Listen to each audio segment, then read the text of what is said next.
Bismillahirrahmanirrahim.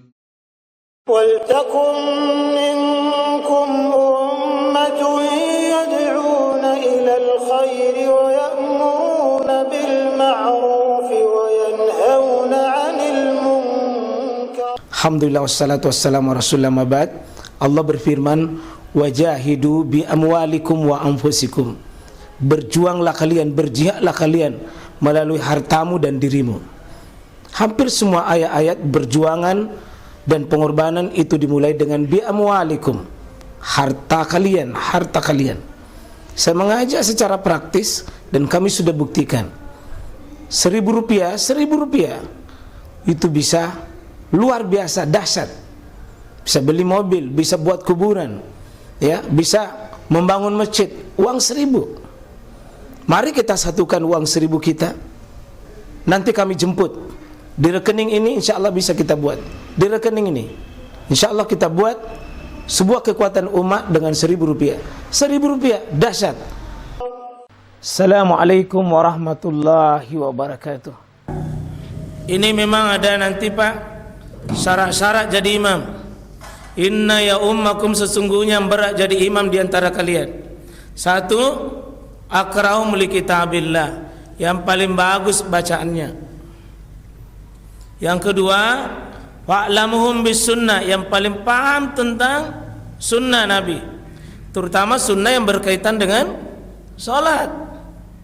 Kalau masih sama ini, bacaannya bagus. Kedua adalah pemahaman agamanya bagus. Yang ketiga baru umurnya. Jadi umur itu Pak kriteria ketiga, ya. Biar remaja kalau bagus hafalannya, tidak apa-apa. Anak-anak umur 10 tahun bisa jadi imam, tidak apa-apa kalau dia bagus bacaannya. Tidak mesti yang lebih tua. Yang keempat adalah siapa duluan masuk Islam. Artinya siapa yang duluan kira-kira hijrah, siapa duluan bertobat, itu kira-kira. Nah kalau memang musafir ini, ya kadang-kadang memang kita untuk kondisi sekarang Pak tidak baku tahu siapa yang layak jadi imam. Sebenarnya ini kalau orang Bugis isetongiru alenu, ajak bawan nawa endrek mencaji imam ko dek tos di napas. Tapi banyak orang Pak namanya imam sota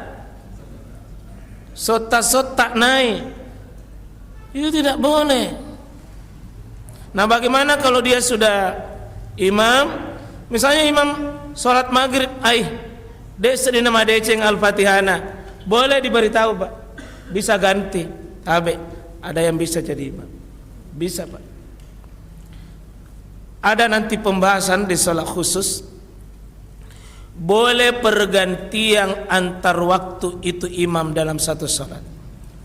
Pernah Abu Bakar jadi imam, dia imam Pak Abu Bakar, tapi datang Nabi, kemudian Abu Bakar mundur dan Nabi jadi imam. Coba bayangkan Pak ya, ini Abu Bakar jadi imam, datang Nabi Pak, ternyata Abu Bakar mundur. Ini yang makmum jadi imam, yang tadinya makmum jadi imam, yang sekarang imam jadi makmum. Jadi bisa ini hatib kalau terlambat hatib asli, bisa orang di sini dan bisa terjadi pergantian PAW, pergantian antar waktu. Boleh. Bisa ini turun, aku ganti. Ya ndak tahu nanti amplopnya baku atur. Itu contoh saja.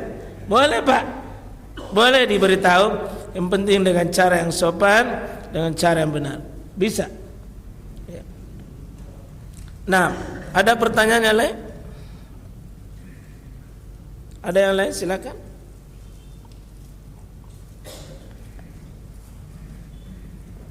Assalamualaikum. Waalaikumsalam warahmatullahi wabarakatuh. Tadi sempat dibahas berkaitan Ya. Nah, apakah menjamak sholat ini hanya dalam kondisi ingin melakukan perjalanan, ataukah ada kondisi-kondisi lain yang membolehkan kita untuk menjamak sholat? Ya. Menjamak sholat itu artinya menggabung dua sholat, sama sekali tidak dibatasi oleh perjalanan, kecuali musafir. Musafir itu hanya satu sebabnya, yaitu perjalanan. Maksudnya kasar itu, kasar sholat pendekkan 4 menjadi 2 cuma satu sebabnya, perjalanan. Tapi untuk jamak Pak, peristiwa di masa Nabi ada sampai 6 sebab. Ada 6 sebab. Sebab pertama, perjalanan itu sendiri. Perjalanan, sebab yang kedua sakit. Kalau bapak ada di antara sakit, di antara kita keluarga tak, misalnya lumpuh, maka dicebok, dilepas itu pakai pemper dan sebagainya, dimandi, dicebok dulu, maka kita bersihkan saja duhur, itu tommi, nak pakai salat asar. Begitu juga maghrib dengan isya, bisa maghrib dibersihkan atau isya dibersihkan, nah gabung saja salatnya. Betapa repotnya itu Pak, setiap mau salat dicebok lagi, dibersihkan lagi, gabung saja karena sakit. Sebab yang ketiga, ini karena ada hajat Pak, seperti kemarin ini macet total itu waktu demo, kita bergerak dari Unhas jam 9 baru bisa keluar. Nggak bisa keluar, nggak bisa juga berhenti. Maka di jalanan sudah lewat waktu, nggak bisa. Maghrib sudah masuk, isya terpaksa dijamak maghrib dengan isya. Boleh jamak saja maghrib dengan isya. Ini kondisi darurat. Kami pernah lakukan begitu dari Jakarta ke Surabaya naik bus. Masya Allah, mobil Pak tidak bisa merangkak-rangkak mami. Salat di atas bus dalam keadaan di jamak karena darurat. Bisa juga kondisi ada hal tertentu seperti rapat yang tidak bisa selesai dengan jangka waktu, kecuali harus diselesaikan. Kapan tidak selesai Pak? Menimbulkan pertumpahan darah, salatnya bisa dijamak. Di masa Nabi pernah hujan, di salat itu dijamak maghrib isya karena hujan. Karena di masa Nabi tidak ada payung Pak, tidak ada jas hujan. Nabi itu jamak salatnya karena tidak mau membebani sahabat. Jadi boleh Pak, boleh dijamak salat. Kalau pengantin belum ada, saya lihat jangan suka menjamak salat kalau pengantin, apalagi penjagaan aja pengantin. Hanya saya itu najamak salatnya, pengantin saja itu tetap salat. Ya, saya kira begitu. Banyak sebab Pak, nanti insya Allah kita juga pembahasan ke situ. Jadi bisa sebab jamak dengan berbagai alasan insya Allah. Makasih. Sudah masuk waktu Bangga? Sudah masuk di? Ya, kita mohon ampun kepada Allah Subhanahu wa taala. Semoga insya Allah Allah merahmati kita, Allah memuliakan kita. Mohon nanti diingatkan saya lanjutannya, jika berjamaah imamnya duduk, bagaimana makmumnya? Kalau ini sakit imam dia duduk, apakah makmum harus duduk atau tetap berdiri? Yang ketiga, imamnya lupa mandi wajib tengah perjalanan, maka dia papaleku cemeh, bagaimana caranya keluar?